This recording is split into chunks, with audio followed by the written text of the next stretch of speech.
For those of you who are watching the video online, I think the best way for you to get the most out of this is to participate in all of the activities, just like people in the workshop. Anne-Marie Hunter believes that building students' math confidence is the key to their success. Here's her workshop. I started to give workshops in teaching mathematics because I really wanted to share a really important message about how to encourage students to feel good about math instead of being like, oh, I can't do math, I just can't do it. So that's what I started doing. And I started as a high school math and PE teacher. And then when my husband and I wanted to have children, I switched to elementary. Because I also want to know why the kids didn't seem to know anything when they got to grade 8 math. Ooh, what's happened here, right? I found out. And then I was instrumental in working with the secondary schools and the elementary schools in a liaison and helping. It was great fun to be the math person in the school and to help other teachers to feel more confident about it. Because don't get me wrong, I don't assume that all teachers are confident about teaching math.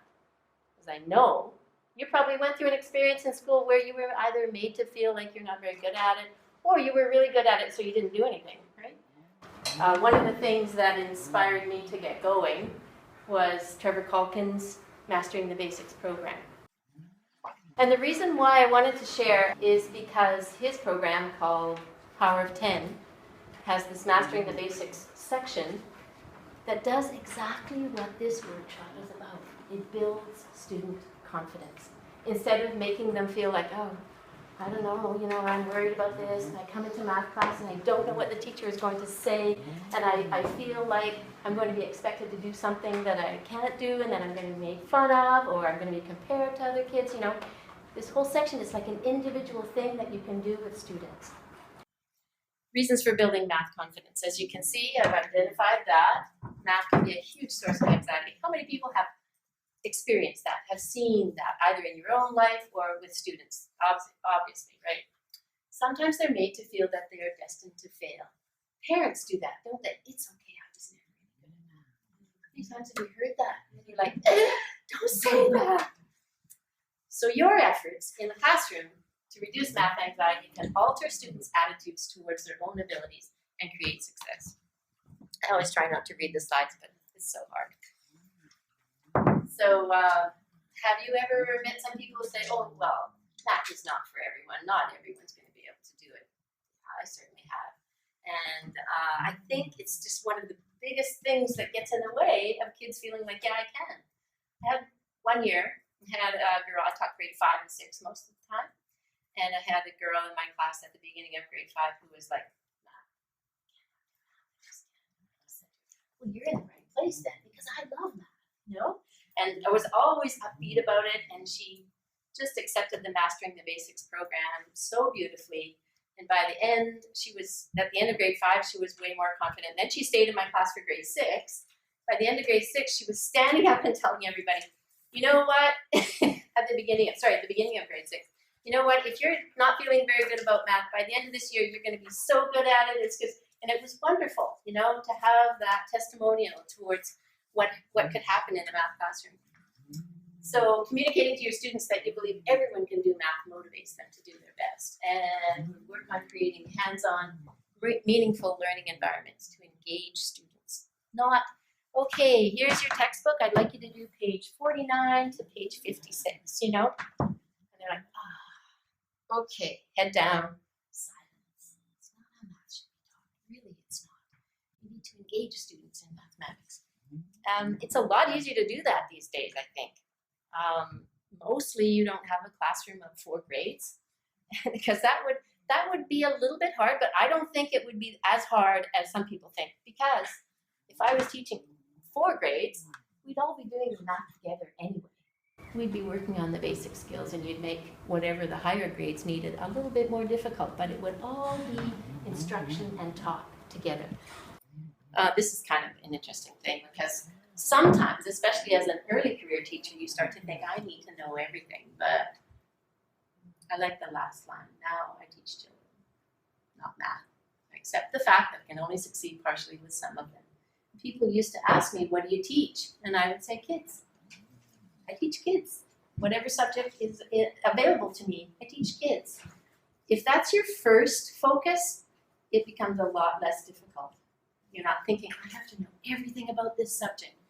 With the new inquiry focus also is so much more freedom, don't you think, where you can let each child follow their own inquiry.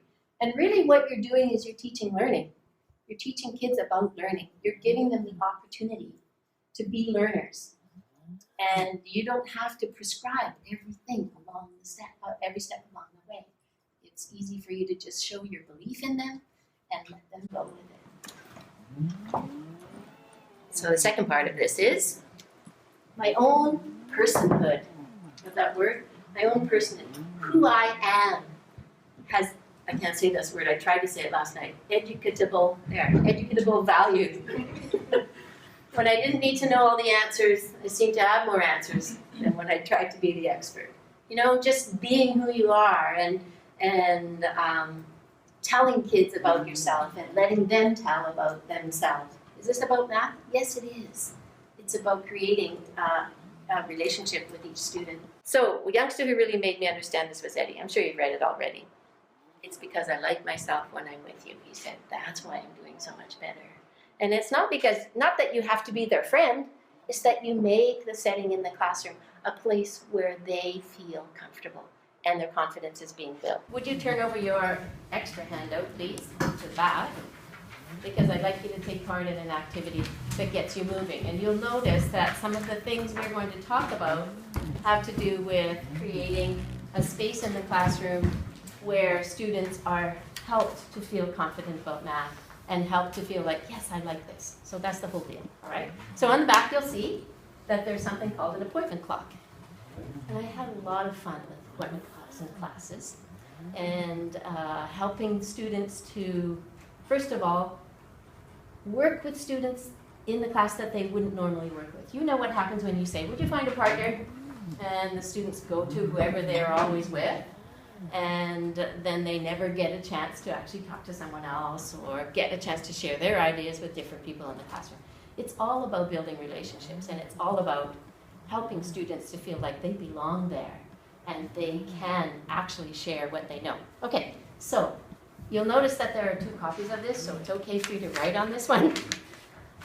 From lots of years of going to workshops, I was like, yeah, I'm not writing on this because I want to use it.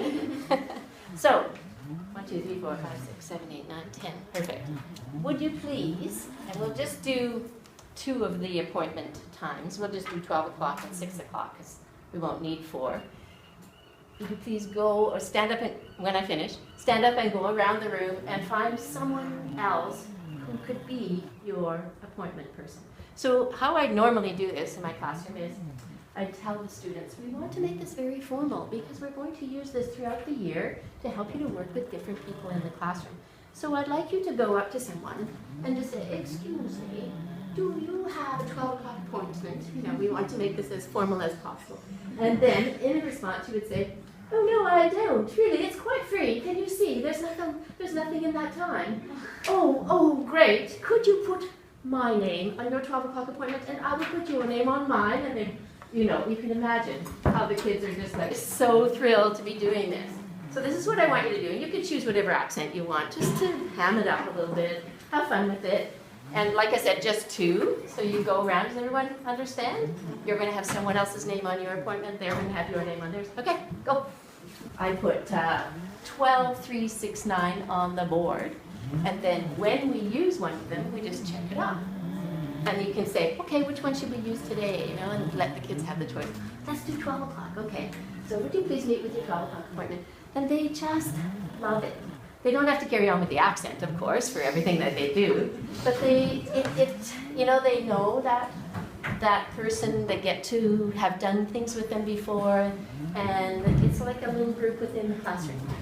One other thing you might want to do is go and say, here's a question you can ask the person, and you can write down some notes about that. And I was going to do that this morning with you, but we're already signed in and everything, so we're good with that. Okay, so that's just one thing that helps you to match up kids into groups.